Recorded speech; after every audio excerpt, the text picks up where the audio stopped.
Mrs, क्या हाल है सबके? सब लोग बिल्कुल मजे में है, एकदम चकाचक रापचिक। एक बार फटाफट से कंफर्म करेंगे mic totally audible and visible to you ladies and gentleman.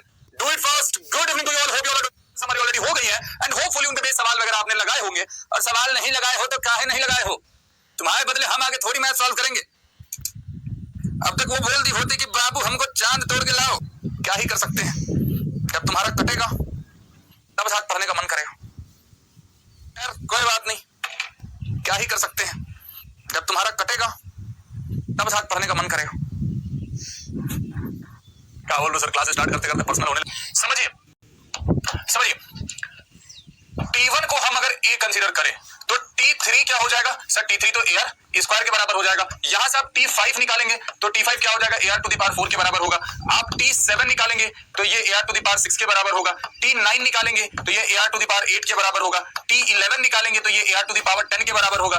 आप T13 निकालेंगे तो ये AR टू द पावर 12 के बराबर होगा। थोड़ा और आगे बढ़िए, फिर अगर आप T15 निकालेंगे तो ये AR टू द पावर 14 के बराबर होगा। आप T17 निकालेंगे तो ये AR टू द पावर 16 के बराबर होगा। अगर आप T19 निकालेंगे तो ये AR टू द पावर 18 के बराबर होगा, और T21 निकालेंगे तो ये AR टू द पावर 20 के बराबर होगा। अब एग्जामिनर ने क्या बोला है कि भैया इन सबका प्रोडक्ट कर दीजिए। एग्जामिनर ने क्या बोला है कि इन सबका प्रोडक्ट कर दीजिए, पावर में 1/11 लगाइए, यही बोला है ना। तो जब आप इन सबका प्रोडक्ट करेंगे तो प्रोडक्ट में क्या आ जाएगा? A का पावर समथिंग आएगा और R का पावर समथिंग आएगा। A का पावर कितना आने वाला जरा देखते हैं। 1 2 3 4 5 6 7 8 9 10 11, मतलब जो इनका प्रोडक्ट हो रहा है वो हो रहा है E to the power 11। R का पावर कितना आने वाला है? Let's check. 20 10 30 8 38, 38 और 6 44 और 10 54, 54 4 58 और 10 68, 68 2 70 10 80 10 90 98, 8 6 14 104, 104 108 110। This is equal to R to the power 110, और इन सब के पावर में क्या है? 1/11।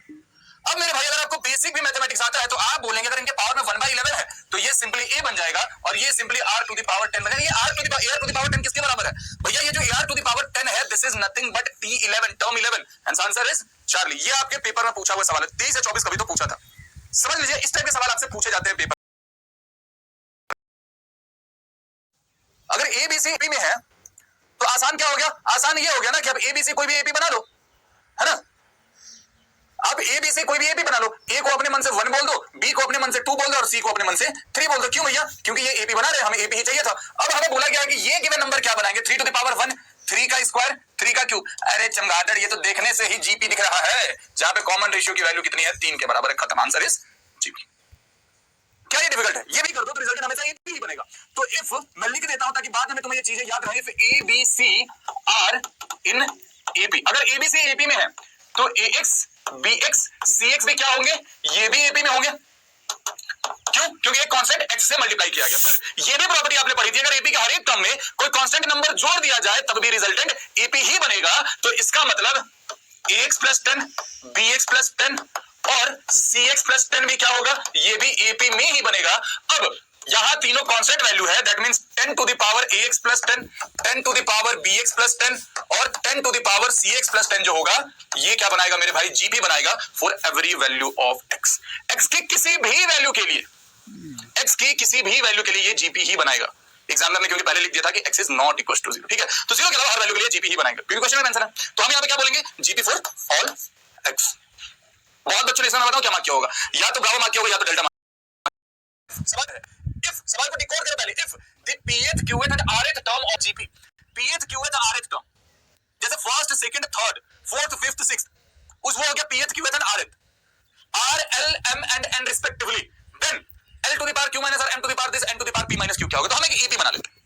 Let's make an AP, sorry GP बनाना है, टर्म्स ऑफ GP। तो हम एक GP बना लेते हैं अपने मन से। कौन सा?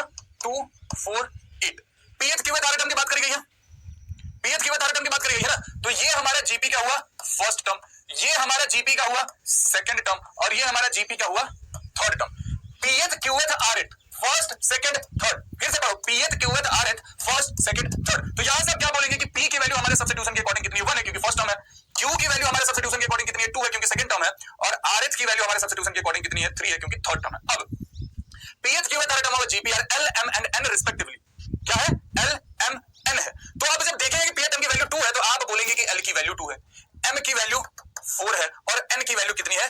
8 है। अब जरा आते हैं अपने सवाल पे। सवाल क्या था भैया? तो सवाल था l to the power q minus r into m to the power r minus p into n to the power p minus q। l की वैल्यू कितनी है साहब 2 है, तो 2 to the power q minus r, 2 में से 3 गया तो -1 into m that is 4 to the power r minus p, 3 में से 1 गया 2 स्क्वायर, n यानी कि 8 to the power p minus q, 1 में से 2 गया -1। अब 2 टू द पावर -1 है तो आप इसको 1/2 लिख सकते हैं, 4 की स्क्वायर को आप 16 लिख सकते हैं, 8 टू द पावर -1 है तो आप इसको 1/8 लिख सकते हैं। इससे ये कट उठा के फाइनल वैल्यू कितनी आई 1 के बराबर, एंड आंसर इज अल्फा। इस टाइप के सवाल, ठीक है, हर जगह जीरो, जहां जीरो आंसर नहीं होता, बुद्धि विवेक इस्तेमाल करो। जो जीरो मार्क किया तेज बनने में अभी रोएंगे वो। सर 2 टू द पावर 8 होता है 2 टू द पावर 4 का स्क्वायर। अब 2 टू द पावर 4 क्या होता है सर, 2 टू द पावर 4 होता है 16, और 16 का स्क्वायर कितना होता है 256, यही होता है। Use fully common sense equation. 16 3 8 4, अब ये 16 3 8 4 जो होता हुआ, ये 16 3 8 4 जो होता है ये 4 टू द पावर 7 की वैल्यू होती है। आपको नहीं याद होगा तो मैं बता देता हूं आपको कि 4 to the power n is equal to 4 to the power 7, ये 16384 जो होता है वो 4 टू द पावर 7 की वैल्यू होती है, ठीक है। 16384, हमारा आंसर यहाँ पे क्या है, n की वैल्यू 7 आ गई। यहाँ पे हम लिख सकते हैं क्या, थाला फॉर अ रीजन। बहुत चुन के सवाल डाले थे हम, चाह रहे थे कि इसका आंसर 7 है, थाला फॉर रीजन, ठीक है, this will be the answer. चलिए गुड इनफ। मतलब ये है कि हमने बोला कि हमारे पास कोई एक जीपी है, a r square, a r cube, a r to the power 4 and a r to the power 5। हमें 6 टर्म्स की जरूरत थी ना, क्योंकि फर्स्ट 3 टर्म्स और नेक्स्ट 3 टर्म्स की बात कर रही है। अगर हम जरा सा गौर फरमाएं मेरे भाई, जरा सा गौर आपको फरमाना है, तो ये स्टार्टिंग के 3 टर्म्स भी अपने में जीपी बना ही रहे, जीपी का पार्ट तो ऑब्वियसली जीपी बना रहे, ए आर इस पर जीपी है।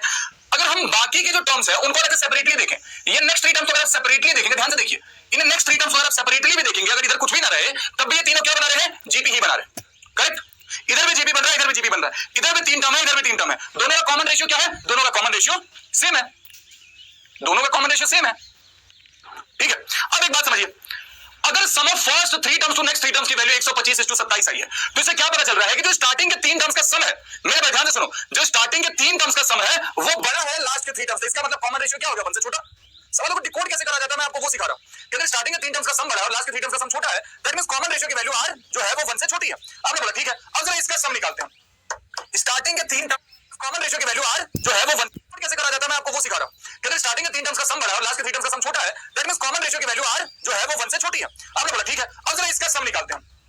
स्टार्टिंग के 3 टर्म का अगर आप सम निकालने जाएंगे तो आप कैसे निकालेंगे, 3 टर्म है ना, तो a into 1 minus r cube upon में 1 माइनस आर, आप यही लिखेंगे ना, a अपॉन में 1 माइनस आर क्यूब अपॉन में 1 माइनस आर। अब जरा इधर आइए, जरा इनका सम निकालिए। जब आप इसका सम निकालने जाएंगे, कॉमन रेशियो तो सेम है, बट इसमें फर्स्ट टर्म की वैल्यू कितनी है, ए आर क्यूब के बराबर, यही है सारा खेला, ए आर क्यूब के बराबर है हुआ। तो आपने बोला क्या कि जो इसका सम होगा that will be first term यानी कि ए आर क्यूब, बाकी सबको सेम, कॉमन रेशियो तो सेम है, 1 माइनस आर क्यूब अपॉन में 1 minus r, first term next 3 terms, okay. मतलब this is divided by this, मतलब क्या हुआ इसका, लिखेंगे कैसे, लिखने का तरीका तो यही होगा ना कि a into 1 minus r cube upon में 1 माइनस आर, डिवाइड किया गया तो मल्टीप्लाई कर दीजिए उल्टा करके 1 माइनस आर अपॉन में a r cube into 1 minus r cube. इससे ये गया, इससे ये गया, ए से ए गया, और एज पर क्वेश्चन ये कितना था, 125 अपॉन में 27 के बराबर। यहां से क्या लिखा कि 1 बाई आर क्यूब की जो वैल्यू है, 1 बाई आर क्यूब की जो वैल्यू है वो 125 अपॉन में 27 है, तो यहां से आर क्यूब की वैल्यू क्या हो जाएगी, 27 अपॉन में 125, आर की वैल्यू क्या हो जाएगी 3 upon 5, common ratio is 3/5, brow will be the answer.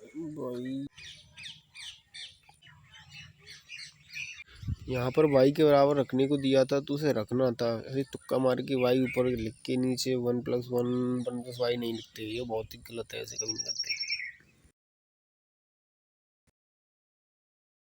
छाप तिलक सब चीनी रे, दर्शन न मिले के दा दा दा दा दा, ठीक है। तो this is how you can find geometric mean, ये चीज आपके जहन में रहनी चाहिए। अब बोला गया क्या, 1/c into 2 to the power 1/a, इसको अपन चाहे तो ऐसे भी लिख सकते हैं, पावर के ऊपर पावर है तो प्रोडक्ट हो जाएगा, तो 2 to the power 2b upon में ac जो है this is 2 to the power 1/c plus 1/a, हम ऐसा लिख सकते थे, इसको किसी के पेट में कोई दर्द थोड़ी होगा। अब अगर बेस सेम है तो पावर सेम हो जाएगा, बेस सेम है तो पावर सेम हो जाएगा। हमने वही किया कि 2b अपॉन में ac जो है 1/c प्लस 1/a के बराबर है, इनका जो सम हुआ ac हो गया, ये आपका a प्लस c के बराबर हो गया, करेक्ट। अब गौर फरमाइए, a बाई सी से a बाई सी कट गया, यहां से क्या आया है कि 2b की जो वैल्यू है वो a प्लस c के बराबर है। इसका मतलब क्या हुआ, it implies that a b c are in EP. इसका मतलब तो ये हुआ ना कि एबीसी तुम्हारे ईपी में है अल्फा। लॉगरिथम पढ़ा चुका हूं, लॉगरिथम पहले रिवाइज करोगे, पहले सुनो तुम लोग बाबू, पहले लॉगरिथम रिवाइज करोगे आप लोग, फिर उसके बाद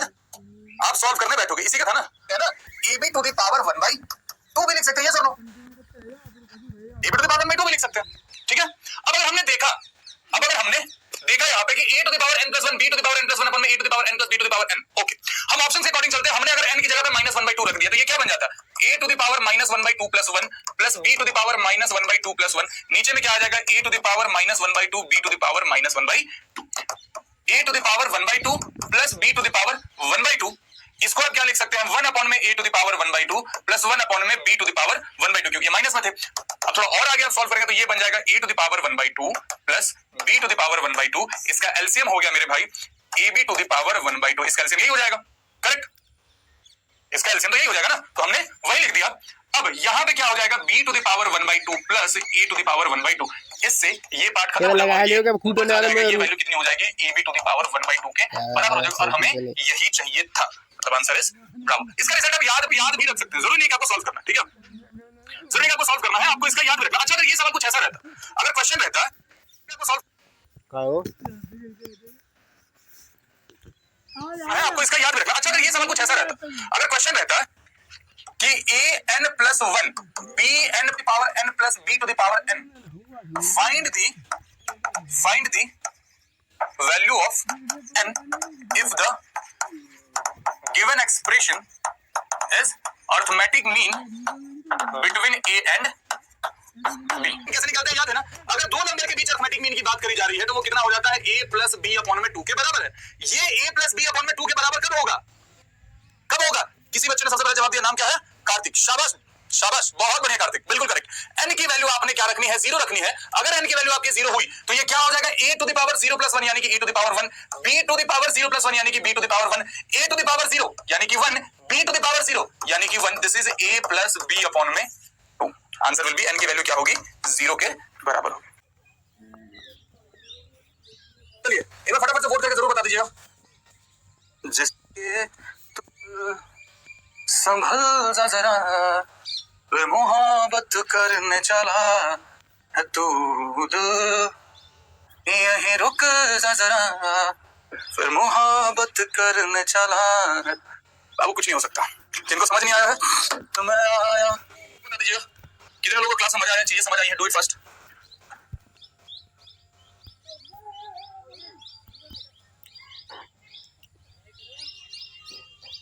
हाँ, ये वाला गाना था ना उस समय जो मैं गा रहा था।